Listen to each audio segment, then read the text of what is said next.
آپ نے جملہ ارشاد فرمایا تھا، وہ بزرگ کہتے ہیں مجھے شرم آتی ہے کہ جس کی بارگاہ میں جھک نہیں سکتا ہوں اس کا دانہ کھاتے ہوئے شرم لگتی ہے۔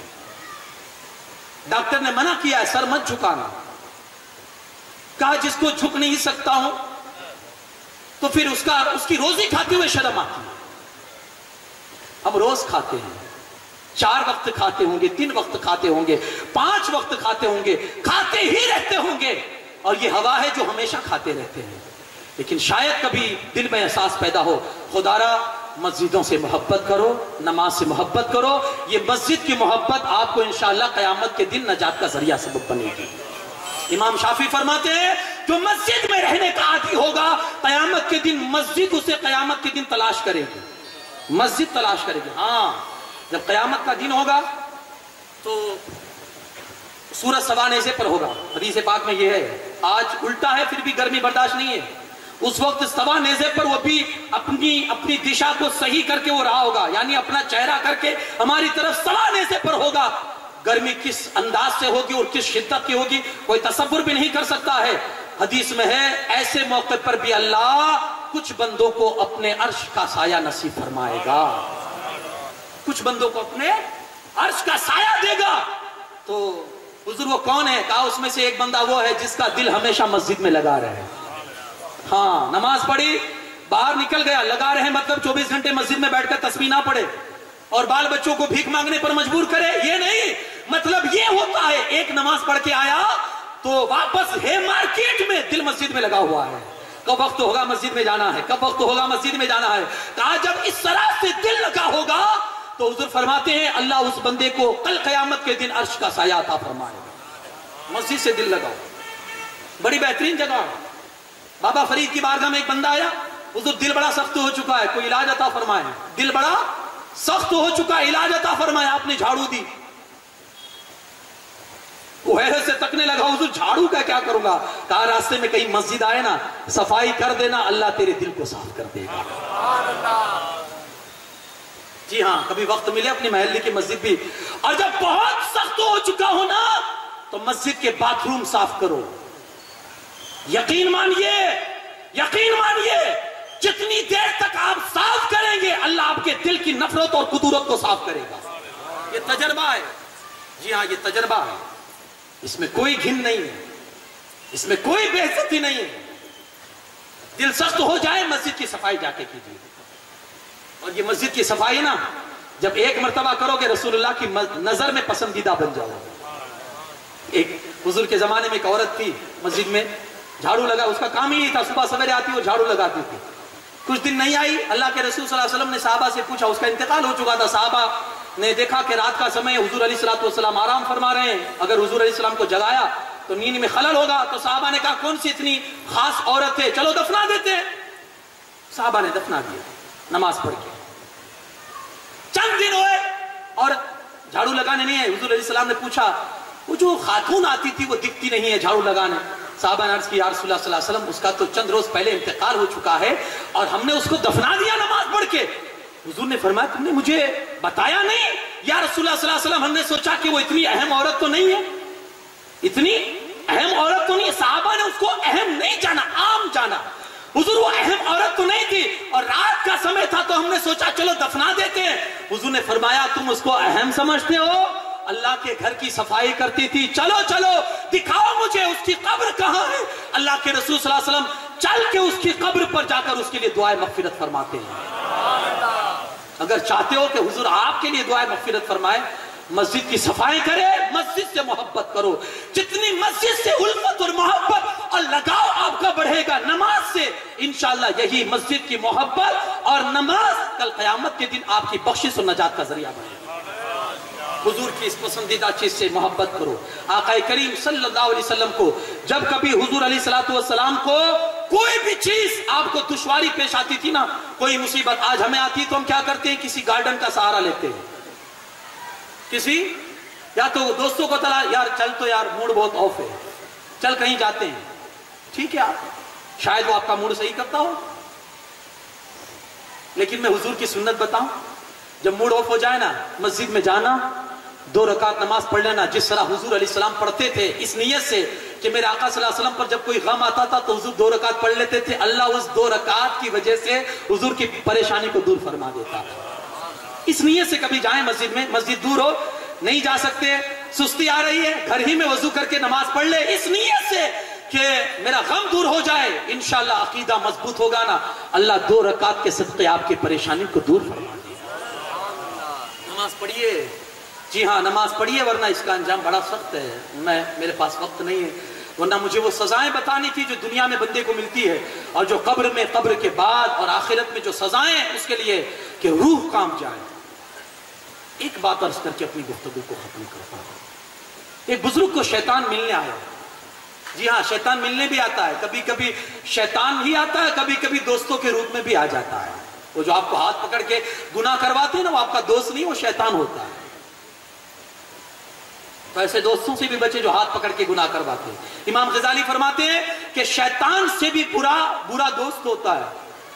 شیطان صرف خیال پیدا کرے گا آپ کے دل میں گناہ کا، لیکن جو دوست ہوگا نا ہاتھ پکڑ کے کروائے گا۔ شیطان مل گیا تو بزرگ پہچان گئے کہ تو حقیقت میں شیطان ہی ہے۔ اس سے پوچھا یار تو شیطان کیسے بنا، اور مجھے وہ ٹک بتا دے، میں بھی شیطان بننا چاہتا ہوں۔ تو شیطان مذاق سمجھا کہ آپ میری مذاق بنا رہے ہو، نہیں میں نہیں بتاؤں، کہا نہیں آپ تو بتا، میں بھی شیطان بننا چاہتا ہوں۔ تو شیطان نے کہا نہیں آپ مجھے دھوکہ دے رہے ہو، کہا نہیں تو مجھے بتا شیطان کیسے بننا جائے، مجھے شیطان بننا ہے۔ تو کہا آپ سچ کہہ رہے، کہا سچ کہہ رہا۔ تو کہا سنا، 2 چیزوں سے شیطان بنا، خدا را کبھی یہ چیز مت کرنا، 2 چیزوں سے شیطان بنا۔ کہا کیا؟ کہا پہلی چیز جھوٹی قسم کھاتا رہوں، اور جھوٹی قسم کھاتا جا شیطان بن جائے گا۔ اور دوسری چیز کہا نماز میں سستی کرنے کی وجہ سے شیطان بنا ہو۔ بزرگ نے یہ 2 چیزیں سنی، اس کے سامنے ہی قسم کھائی، اللہ کی قسم کھا کر کہتا ہوں آج کے بعد نہ کبھی جھوٹی قسم کھاؤں گا، نہ کبھی نماز چھوڑوں گا۔ شیطان نے جب دیکھا آنکھیں پھٹے کی پھٹی رہ گئی، کہا واہ بڑے اچھے پیمانے پر آپ نے مجھے دھوکہ دے دیا، ٹھیک ہے تو اب میں بھی قسم کھاتا ہوں کہ اپنے دل کے راز کبھی کسی کو بتایا نہیں کروں گا۔ شیطان بنا کس وجہ سے؟ جھوٹی قسم اور نماز میں سستی کرنے۔ خدا را محبت کیجئے آپ حضور سے اور حضور کی پسندیدہ چیز سے۔ خوشبو بھی میرے آقا کی پسندیدہ چیز، حضور کی عورتیں بھی حضور علیہ السلام کی پسندیدہ چیز، اور نماز بھی حضور علیہ السلام کی پسندیدہ چیز۔ یہ پسند ہمیں ہونی چاہیے۔ اپنی آخرت کو سنواریے، نماز پڑھیے، نماز کے قریب آئیے، انشاءاللہ اللہ آخرت بھی سنوار دے گا، اور اللہ یہ دنیا بھی اللہ آپ کی آباد اور شاداب کر دے گا۔ اللہ پاک کہنے سننے سے زیادہ عمل کی توفیق عطا فرمائے۔